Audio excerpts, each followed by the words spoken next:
Nakumpleto na ng Germany ang kanilang magical run sa FIBA World Cup at nagawa nila ito by beating Serbia in a highly contested FIBA World Cup Finals. Sa videong ito, pag-uusapan natin ano yung tatlong bagay na ginawa ng Germany para matalo itong Serbia sa FIBA World Cup Finals. Kaya kung handa na kayo, wala nang sali-salita, simulan na natin to. They kept it close. Katulad ng nasabi ko sa preview video ko ng finals na to na mapapanood nyo dito, magiging highly contested ang laban na to at talagang virtually identical ang mga stats. Nabanggit ko din na isa sa kailangan gawin ng Serbia para talunin itong Germany, kailangan nila itong unahan.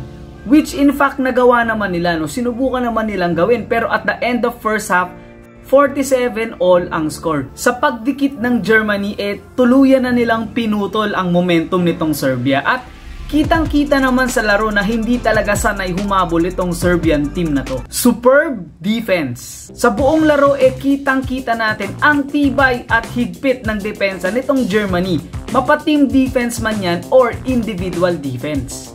Germany limited Serbia to 77 points, 51% sa 2-point area at 31% lamang sa 3-point area. Ang average ng Serbia sa tournament na to, 95 points per game, 54% sa 2-point area at 37% sa 3-point area. Kaya napakalayo ng final scores nila sa kanilang tournament averages. In fact, hindi din naman maganda ang shooting nitong Germany, pero mas hindi ito yung laro ng Serbia, kaya dito natin makikita kung gaano kaganda ang kanilang depensa sa larong ito. Pagdating naman sa turnover battle, panalo ang Serbia dahil nag-commit lamang sila ng 12 turnovers.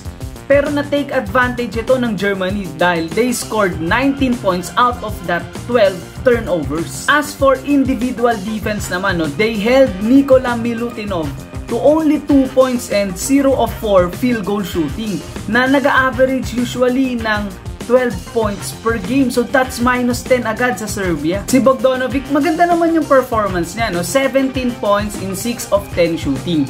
Kaso yung on-ball defense sa kanya ng Germany ang naging difference maker sa larong ito. Kumbaga, sa isip ng mga Germans ay ganito: pangit na yung laro ni Milutinov, bantayan na lang natin si Bogdan at hayaan natin yung mga kakampi niya ang tumalo sa atin. At yun nga yung nangyari. Steady, energy at athleticism. Kung matagal ka nang nanonood ng basketball, madedevelop mo yung feel for the game. Ito yung tipong mararamdaman mo yung energy ng bawat players, energy ng bawat team, at yung momentum shift ng isang laro. Nung first half nga, sobrang close lang nung game. Lumamang pa nga yung Serbia at kitang-kita natin na gusto talaga nilang lumayo dito sa Germany dahil mas prefer talaga nila yung mga tambakan na laro. Pero dahil sa pangit na laro ni Milutinov, sunod-sunod na mintes at napakaraming turnovers, unti-unti nang napafrustrate itong Serbia. Lahat ng ito ay nagsimula kay Dennis Schroeder, ang kanilang star player, na hindi ko nakitaan ng kahit anong kaba.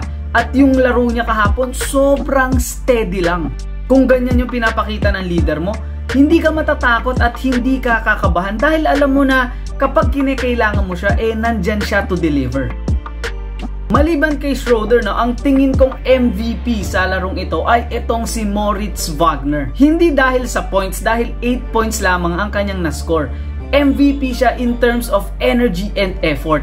Lahat ng yon ay nakita ko sa kanya pero hindi ko to nakita sa team ng Serbia. At huli, isa sa napansin ko dito sa teams na to habang naglalaro sila halos parehas lang naman sila ng game style. Parehas silang good 3-point shooting team, parehas silang unselfish, at parehas silang gumagawa ng mga smart plays. Ang difference? Athleticism. Ang tingin ko nga sa Germany team na to European style offense with NBA type defense. Kung opensa at opensa lang ang pag-uusapan, kayang-kayang sabayan ng Serbia itong Germany. Bumaba nga sa 3 points ang lamang nila pero hindi nila nasabayan ang athleticism nitong Germany. Napakaganda ng FIBA World Cup experience na to sa akin as a fan and as a content creator. Kasi na-expose ako sa iba't ibang plays at iba't ibang play style. Kasi for the longest time, ang pinapanood ko lang naman NBA, PBA at UAAP.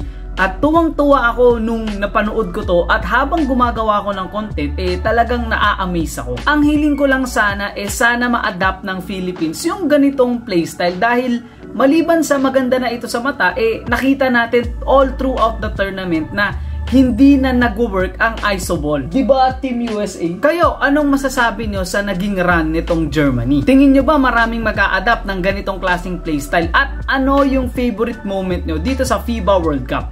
Aantayin ko yung mga comments nyo sa comment section below at maraming salamat sa laging pagtutok sa aking videos. Hanggang sa susunod kong content. Peace!